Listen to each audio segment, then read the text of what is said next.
Good morning, nature of লাভলিতে আপনাদের সবাইকে স্বাগত। সকালের ব্রেকফাস্ট কমপ্লিট করে নিয়েছি, দুপুরের জন্য রান্নাও করেছি। আজকে জাস্ট দুটো আইটেম করেছিলাম, উচ্ছে ভাজা, ভোলা মাছের ঝাল। আমার হাজব্যান্ডের ভীষণ প্রিয়, তো সেইটা বানিয়েছিলাম। কিন্তু আমরা যাচ্ছি একটু বাইরে লাঞ্চ করতে। এটা হচ্ছে আমাদের উইকেন্ড ট্রিপ বলতে পারেন। প্রত্যেক সানডেতেই আমরা বেরোতাম বলছে এই কারণে, করোনা যখন স্টার্ট হলো তারপরে বন্ধ করে দিলাম। সারা সপ্তাহ বাজার হতো, রান্নাও হতো, কিন্তু সানডেতে আমার হাজব্যান্ড একটা নতুন নিয়ম বার করেছিল যে সানডেতে রান্না করব না। সানডেতে বাজার আসতো, বাট সেটাকে ধুয়ে মুছে পরিষ্কার করে ফ্রিজে রাখা হতো, বা কোনো সানডেতে বাজার করতেও না। আর তখন আমরা বেরিয়ে যেতাম চারজনাই বাইকে করে, কোনো অসুবিধা হতো না, কারণ অলিভিয়া ছোট ছিল। এখন ভীষণ প্রবলেম হয় কোথাও বেরোতে গেলে যে কিসে করে যাব, বড় কার না হলে অসুবিধা হয়। আসলে এতদিন এই প্রবলেমটা ফেস করিনি, কারণ ওরা তখন ভীষণ ছোট ছোট ছিল, আর এখন বড় হয়ে গেছে। এখন কোথাও বেরোতে গেলে সবার আগে মাথায় চিন্তা আসে যে কিসে করে বেরোবো। বাইকে হলে কি হয়, ভীষণ সুবিধা হয়। আর কারে হলে আবার আমার বাড়ির সামনে কার আসে না, মানে আমার যতই তুমি কারে করে যাও না কেন, বাড়ি থেকে আমাকে বেশ অনেকটা হেঁটে আসতে হয়, তারপরে গাড়ি চড়তে হয়। আমার ওই গলিটাতে কোনো গাড়ি ঢোকে না, এটা হচ্ছে একটা বিগ প্রবলেম। সেই জল কাদা ঠেঙিয়েও হলেও আসতে হয়। তো এই কারণে গাড়িটা চড়লেও মনে হয় যেন বাইকটাই ভালো, কারণ বাড়ির গেটের থেকে উঠতে পারি বাইকে। আজকে কোথায় যাব, কোথায় খাবো, আগে থেকে কোনো প্ল্যানিং ছিল না। রাস্তায় যখন আসছি তখন আমার হাজব্যান্ড বলছে চলো ডি বাপিতে যাই। আমি এখনও পর্যন্ত ডি বাপি চিনিও না, যাইও নি কোনো দিনও। তো প্রথমে বললাম ঠিক আছে চলো, তারপরে বললো ডি বাপিতে অনলি পাওয়া যায় বিরিয়ানি। আমি আবার বিরিয়ানি ভালোবাসি না। আর দুপুরবেলা বাঙালি, ফেতো বাঙালি, ভাত ছাড়া কি চলে? তো আমি বললাম না, বিরিয়ানি পছন্দ হবে না, অলিভিয়াও খেতে পারবে না। তার থেকে এমন একটা জায়গায় চলো যেখানে সব রকমের আইটেম পাওয়া যায়। তো ফাইনালি আমরা ডিসাইড করলাম কল্যাণীতে ভূতের রাজা দিলবারে খেতে আসবো। এর আগে যখন এসেছিলাম হীরক রাজার থালিটা নিয়েছিলাম, এখানে 17 রকমের মেনু ছিল। যেহেতু ওটা একবার ট্রাই করে ফেলেছি, তো আজকে আমরা মেনুটা একটু আলাদা রকমভাবে সিলেক্ট করলাম। যেরকম ছিল, সন্টুর পছন্দের ছিল হচ্ছে পনির রাইস, আর ছিল মাটন ডাক বাংলো। আর অলিভিয়া আগেই বলে দিয়েছে আমি কিন্তু বাটার নান খাবো উইথ মাটন ডাক বাংলো দিয়ে। তো যাই হোক, ওদেরটা তো হলো সিলেক্ট। এবার আমি ভাবছি কি নেওয়া যায়। আসলে আলাদা আলাদা রকমভাবে সিলেক্ট করলে না প্রচুর খাবার বেশি হয়ে যায়, তখন কি হয় প্রচুর খাবার নষ্ট হয়। তো সেইটা আমি দোনোমনো করে ভাবছি। তো হঠাৎ করেই অলিভিয়া দেখাচ্ছে যে দেখো ভূতের পোড়া কালো মাংস, খোক্কসের পোড়া কালো মাংস। এটা নিয়ে তো অনেকক্ষণ হাসাহাসি চললো যে অ্যাকচুয়ালি কী হতে পারে জিনিসটা। আর আমার হাজব্যান্ডের পছন্দের ছিল সাদা রাইস, ঝুরি আলু ভাজা, ডাল। কারণ এটা হচ্ছে অলিভিয়া ভীষণ ভালো খায়, এই জন্য আমার হাজব্যান্ড ওখানে গেলে সবার আগে ওর পছন্দের, ও যেটাই চয়েস করুক না কেন, বাট ওর জন্য ডাল ভাত আর ঝুরি আলু ভাজা একদম কমন। আমরা কোথাও গেলে দেখবেন এই ডিশটা একদম কমনই থাকে, সঙ্গে থাকবে লেবু। এবার চিকেন বা মাটন সেটা আলাদা ব্যাপার।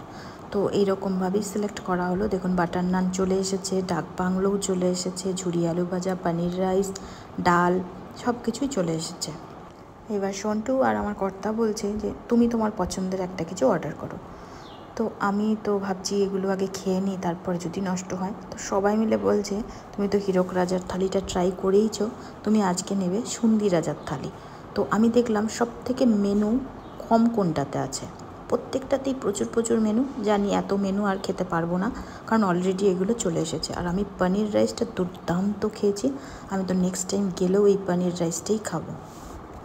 আমি তো এমনিতেও বাড়িতে পনির রাইস ভীষণ ভালোবাসি, বানাই দুদিন অন্তর অন্তর। আমার বাচ্চারাও ভীষণ ভালোবাসে, তার কারণ ওই মাছ মাংসর থেকে না পনির রাইসটা ভীষণ টেস্টি লাগে খেতে, কোনো ঝামেলাও নেই, কাটা বাছারও কোনো ঝামেলা নেই। তো দুর্দান্ত করেছে, প্রত্যেকটা রান্না অদ্ভুত টেস্ট। জাস্ট মানে কি বলবো, রান্না খেয়ে এত তৃপ্তি হয়েছে সে বলার মতন না। রান্না খাওয়ার পরে যদি তৃপ্তি না পাই তখন মনে হয় যেন টাকাটাই বেকার, তাই না? কিছুদিন আগে আমরা কস্তুরিতে গেছিলাম, ওটা হচ্ছে ব্যারাকপুরে ছিল, ওটার রান্না অতটা ভালো লাগেনি। তারপর যেটাতে গেলাম কষে কষার রান্নাও একটু ভালো লাগেনি, বাট এখানকারের রান্না দুর্ধর্ষ টেস্ট। মানে এখানে আসলে আপনি যাই খান না কেন, সাবেকি রান্না বাঙালি আনায় দারুণ টেস্ট খাবেন, একদম বাড়ির মতন। মানে পেটটা ভরে মনটা ভরে আপনি খেতে পারবেন। একটা মানুষও বলতে পারবে না যে রান্না খারাপ হয়েছে, প্রত্যেকটা রান্না সুন্দর ছিল।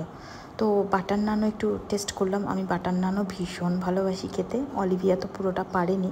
আর পনির রাইসটা এটা খেয়েই পুরো পেট ভরে গেল। ফাইনালি এবার চলে এলো আমার থালিটা, মানে যেটা অর্ডার করা হয়েছিল সন্ধি রাজার থালি। তো এখানে ছিল চাটনি, রসগোল্লা, পাঁপড়, আর ছিল ভূতের পোড়া কালো মাংস, ওটা অ্যাকচুয়ালি দিয়েছে মাটন দো পেঁয়াজা, সঙ্গে ছিল ফিশ ফ্রাই, আর পোলাও যেটা দেখছেন সেটা হচ্ছে চিকেন পোলাও উইথ চিকেন কষা। তো এই ছিল এই থালিটার সঙ্গে, এটা একটা কম্বো সেট। এটার মধ্যে সব থেকে মেনুটা কম ছিল, এই জন্য এটাকেই সিলেক্ট করা হলো। তো এবার তো পেট তো মোটামুটি ভরেই গেছে, ভাবছি এবার কি করব, নিয়েও তো ফেলেছি, তো কিছু করার নেই, হালকা করে একটু ভেঙে নিলাম, ভেঙে খেলাম। টেস্ট তো দুর্দান্ত, কিন্তু পেটটা ভরে গেলে তখন রাজভোগও আর ভালো লাগে না। আর এই হচ্ছে ভূতের পোড়া কালো মাংস, অ্যাকচুয়ালি এটা হচ্ছে মাটন দো পেঁয়াজা। তো টেস্ট ভালোই ছিল, বাট ডাক বাংলো সুপার টেস্টি ছিল এই মাটনটার থেকে, মানে দু রকমের মাটন তো সবাই একটু একটু টেস্ট করলাম, পুরোটা খাওয়া হয়নি আমাদের। আর ফিশ ফ্রাইটা ভালোবাসে হচ্ছে সন্টু আর অলিভিয়া, ওদেরকে দিলাম, আমিও একটুখানি খেয়েছি, ওটাও দুর্দান্ত ছিল, মানে পিওর ভেটকি মাছের ফিশ ফ্রাই ছিল।